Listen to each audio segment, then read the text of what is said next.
निदेशक महोदय, प्रिय शिक्षकों और छात्र छात्राओं, मैं बोलने में इतना कंजूस नहीं हूं कि अनीश जी की तरह केवल धन्यवाद ज्ञापन करके बैठ जाए। अनीश जी बहुत बोलते होंगे, इनका गला थका हुआ रहता होगा तो कोताही से काम चला लेते हैं। मैं उतना नहीं बोलता हूं। सबसे पहले तो मैं इस आयोजन के लिए तमाम छात्र छात्राओं को, शिक्षकों को, निदेशक महोदय को और यहाँ के जितने सारे व्यवस्थापक हैं जिनको मैं नहीं जानता हूँ और जो पटल पर नहीं दिखते हैं, उन सारे लोगों का धन्यवाद करता हूँ। वह धन्यवाद केवल इसलिए नहीं कि हम शिक्षक दिवस की एक रस्म अदायगी कर रहे हैं। देश के दूसरे कोने में यह मनाया जा रहा है तो कोई हम पर उंगली न उठा दे कि यह कैसे छात्र हैं, ये कैसे शिक्षक हैं जो शिक्षक दिवस भी नहीं मनाते। तो इसलिए केवल नहीं कि केवल उस रस्म अदायगी के लिए, बल्कि यह मनाने के द्वारा हम शिक्षक छात्र के बीच की एक जीवंत परंपरा को याद करते हैं। यह ज्यादा महत्वपूर्ण है। वह तो एक राधा कृष्णन तो एक बहाना है। अब न तो राधा कृष्णन है न उनका प्रभाव है, लेकिन हम इस बात को मनाते इसलिए जा रहे हैं क्योंकि हम उस परंपरा को, शिक्षक और छात्र के बीच की जीवंतता को बरकरार रखना चाहते हैं। तो मैं आपका धन्यवाद इस बात के लिए करता हूं कि आप उस छात्र और शिक्षक के बीच की जीवंतता को बरकरार रखने के लिए खड़े हुए हैं, प्रतिबद्ध।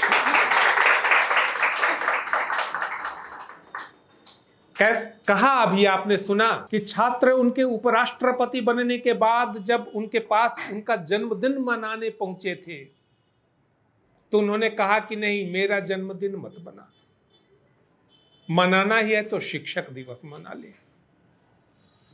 और कहा जाता है कि दुनिया के दूसरे देशों में 5 अक्टूबर को जब शिक्षक दिवस मनाया जाता है तो उसके 1 महीना पहले ही हम यह मना करके बैठ जाते हैं, मना लेते हैं।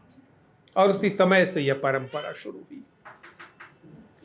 एक उपराष्ट्रपति या राष्ट्रपति बनने के बाद छात्र कैसे पहुंच गए उनके यहां? छात्रों का क्या संबंध था? अभी आप कल्पना कर सकते हैं कि आप उपराष्ट्रपति और राष्ट्रपति के पास चले जाइए, छोड़ दीजिए गवर्नर के पास जाकर के देखिए कि क्या कितनी मुश्किल से पहुंच पाते हैं। वह जुड़ाव था, वह जुड़ाव छात्रों को अपने उपराष्ट्रपति हो गए, जो अब शिक्षक नहीं रहे थे, उपराष्ट्रपति हो गए, भूतपूर्व शिक्षक के पास पहुंचने से उसको बाधित नहीं करता है। वह कड़ी, वह बीच का जो जुड़ाव है वह इस उपराष्ट्रपति बनने के बाद भी बरकरार रहता है। और वह उपराष्ट्रपति है जो उपराष्ट्रपति हो जाने के बाद भी अपने शिक्षकत्व को नहीं भूलता। ताली एक हाथ से नहीं बजती। और वही जुड़ाव था कि जब राधा कृष्णन मैसूर से विदा हो रहे थे तो छात्रों ने उनके रथ को में घोड़े नहीं जुतने दिए थे, अपने कंधों पर लेकर के स्टेशन तक वे गए थे उनको लेकर के। मैं नहीं जानता, मुझे नहीं पता, मैंने कभी यूपीएससी की तैयारी नहीं की है तो मुझे नहीं पता है दुनिया की बहुत सारी घटनाओं के बारे में। तो उन्हीं ना पता घटनाओं में एक यह भी है कि मुझे यह भी नहीं पता है कि इस देश में किसी दूसरे के साथ ऐसा हुआ है। मैं नहीं जानता हूं कि एक विदा होते हुए शिक्षक को अपने कंधों पर लाद करके छात्र उसको स्टेशन तक ले जाए। तो यह जुड़ाव, हम इस शिक्षक दिवस के बहाने उस जुड़ाव को याद रखते हैं। अब थोड़ी सी बात, 2 शब्दों में बात कि आखिर शिक्षा में उनका क्या योगदान रहा। समय और स्थान के अनुसार आप कमीशन के छात्र हैं, उसकी तैयारी करते हैं, इतिहास को जानते और देखते हैं, अपने अपने ढंग से। आप जानते हैं कि समय और परिस्थितियों के अनुसार शिक्षा में भी परिवर्तन होता है और वह स्वीकार्य भी होता है। हम तात्कालिक रूप से उसकी शिकायत करें, उसका बहिष्कार करें, उसकी निंदा करें, उसका विरोध करें, लेकिन यह होता है। तो समय समय पर सामाजिक और आर्थिक आवश्यकताओं के अनुसार शिक्षा नीतियां भी, शिक्षा का दृष्टिकोण भी आता है। बहुत अंतर नहीं था गांधी और राधा कृष्णन में के जीवन काल में, बहुत अंतर नहीं न था, लगभग समानांतर ही थे। गांधी जहां पर गांधी के की पूरी शिक्षा पद्धति को, जिसको नई तालीम कहा जाता है, कि गांधी की पूरी शिक्षा पद्धति को जहां 3H कहा जाता है कि हैंड, हेड एंड हार्ट, कि तीनों की तालीम हो, तीनों की शिक्षा हो। क्यों? गांधी चाहते थे कि यह देश कर्मणा भी उन्नत हो। उद्योग धंधे, हाथ का काम का क्या मतलब कि उद्योग धंधे वगैरह वगैरह के जो है ये सब भी विकसित हो, केवल मस्तिष्क हमारा प्रशिक्षित नहीं हो और केवल हमारे भीतर नैतिकता का विकास भर नहीं हो। राधा कृष्णन भी त्रिस्तरीय शिक्षा की बात करते हैं। वे भी 3 तरह की बात करते हैं कि त्रिस्तरीय शिक्षा हो। वे बुद्धि, आत्मा, बुद्धि, हृदय और आत्मा के प्रशिक्षण की बात करते हैं कि उनमें वह नैतिकता के साथ ही आध्यात्मिकता का भी समावेश करना चाहते हैं। और इसी तरह के कुछ तंतुओं को मिला करके, इसी तरह के कुछ अलग अलग चीजों को मिला करके हमारी शिक्षा पद्धतियां, हमारे कोर्स, हमारे डिजाइन, हमारे शिक्षा के डिजाइन, हमारे पाठ्यक्रम वगैरह वगैरह सो विकसित होते रहे हैं इन सारे महापुरुषों के योगदानों को ले दे करके। सबसे अंतिम बात कह करके मैं अपनी बात समाप्त करता हूं, जो मैं अक्सर जब छात्रों के बीच जाता हूं तो यह बात कह करके अंत करता हूं, वही अंत में कह करके यहां भी करना चाहता हूं।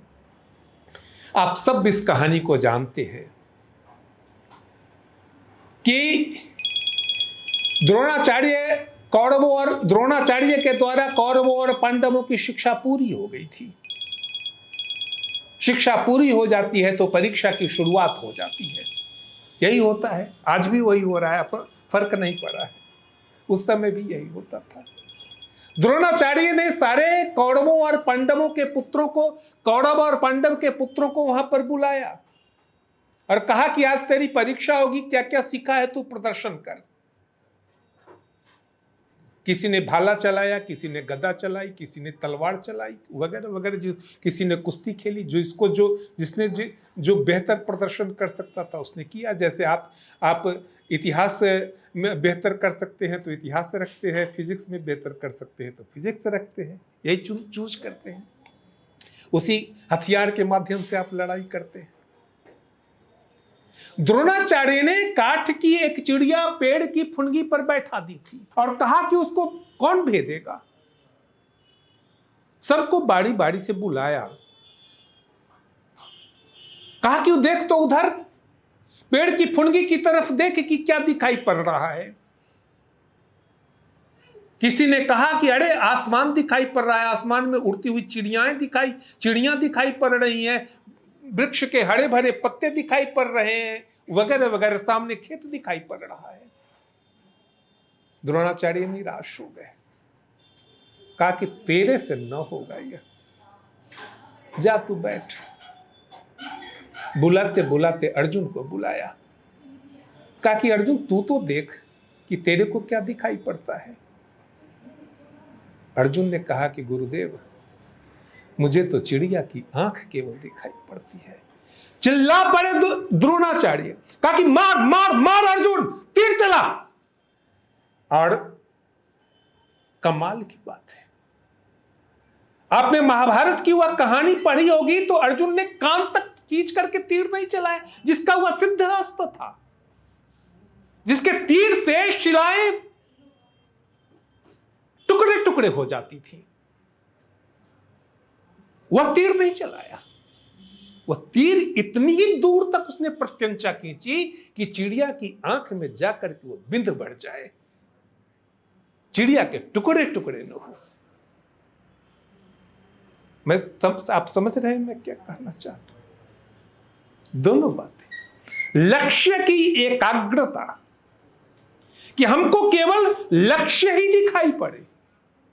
बहुत प्रसिद्ध कहानी है, यह कहानी जानी नहीं चाहिए, मुझे मालूम है कि बहुत सारे लोगों ने यह कहानी नहीं सुनी होगी। एक किसान का बहुत बड़ा प्लॉट था और एक हलवाहा उसमें हल चला रहा था। चूंकि बड़ा प्लॉट था तो हलवाहा यहां से हल चलाता था और चला जाता था, वहां चला जाता था, वहां टेढ़ी मेढ़ी रेखाएं बन रही थी। दोपहर में किसान आया तो कहा कि अरे तू तो बर्बाद कर देगा, या हमारा खेत ही नहीं जुतेगा। तो किसान ने, तो हलवाहे ने कहा कि मालिक, या तो खेत ही इतना बड़ा है कि इसको सीधा सीधा जोता ही नहीं जा सकता है। किसान ने कहा कि घबरा मत, वह मेड़ पर जो गाय दिख रही है ना, उस गाय को देख ले, उस गाय को देख करके सीधी सीधी रेखा खींच ले। शाम में जो किसान लौट करके आया तो वो देखा कि कहीं 3 बना हुआ है, कभी 8 बना हुआ है, कहीं 7 बना हुआ है, कहीं 6 बना हुआ है। अजीब ढंग की रेखाएं, पूरे लकीरें खेत में बनी हुई है। बड़ा बिगड़ा, कहा कि तेरे को यही कहा था करने के लिए, बड़े दिन यही किया है। कहा कि आपने ही तो कहा था कि गाय को देख करके लकीरें खींचना, और गाय है कि रुकती नहीं है, जहां जहां गाय जा रही है वहां वहां मैं हल को लेकर के जा रहा हूं। चलता हुआ अस्थिर जो लक्ष्य होता है वह खेत को नहीं जोत पाता है। तो ये 2 बातें कह करके, या अर्जुन की कहानी और उस हलवाहे की कहानी कह करके, मैं फिर से आप सबका धन्यवाद करता हूं और आपका आभार व्यक्त करता हूं। शुक्रिया।